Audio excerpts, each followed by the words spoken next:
last week's reading passage, passage A, dealt with a woman talking about her own experience with a memoir, which is just telling stories from her life. Passage B is a little bit different, and it's an author talking about another author's autobiographies, or what that author chose to write about his own life. So still similar, but we're shifting gears a little bit. Questions 25, 26, and 27 all have to do with passage B. So those are the questions we are going to be looking at today. Question 25 says, according to passage B, the protagonists in Hemingway's fictions are often... So we need to focus on the word protagonist, and we just find this word in passage B.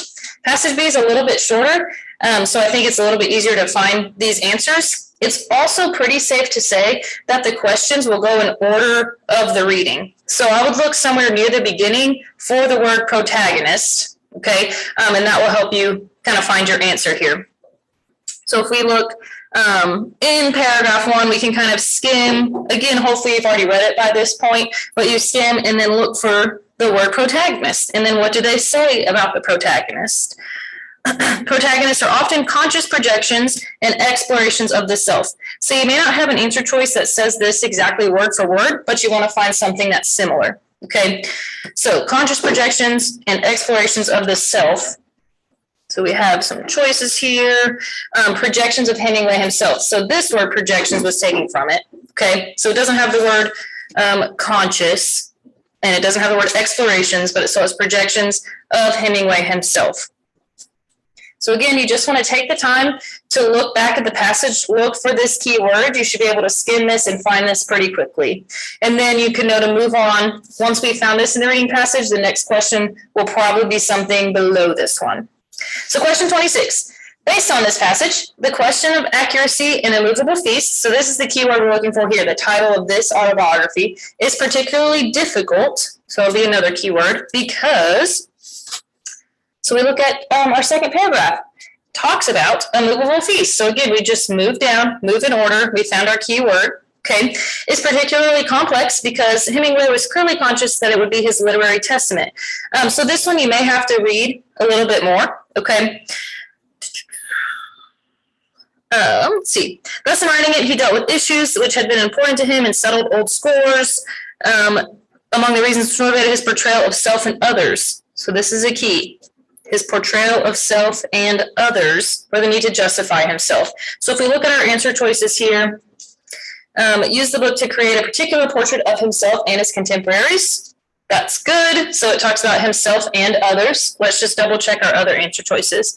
His contemporaries were writing conflicting memoirs. Doesn't say anything about that. He could not produce any documents to support his stories. Doesn't say anything about that. He said his memory was excellent, but others doubt this. It doesn't say anything about that as well. So it's good to go ahead and read your other answer choices, especially if you think the first answer is the best one, and then double check. So he's writing about himself and others, or himself and his contemporaries. So other writers at the same time. All right, and then our last question, dealing with passage B. Which of the following statement best expresses the opinion of the author of passage B? So not Hemingway, the author, but whoever wrote this passage. This is a question where you have to infer. So that means the answer is not directly stated in the text. So you need to have read through and really understood to make an inference, to pull from the text what you think the author is actually saying. Okay. So looking at the rest of this here, he says it was complex. So that's a key word. And we see complex in one of the answer choices here. It is a complex example of a book that combines fact and fiction. Okay, so you can go on to read, and it says, it's hardly an objective portrayal. Okay, so meaning we have some fiction mixed in, all right? And then down here, we can't verify everything. So we just want to focus on this keyword complex, and that's going to be our best answer. It is a complex example of a book that combines fact and fiction. It doesn't say, our author doesn't say that it's his best work.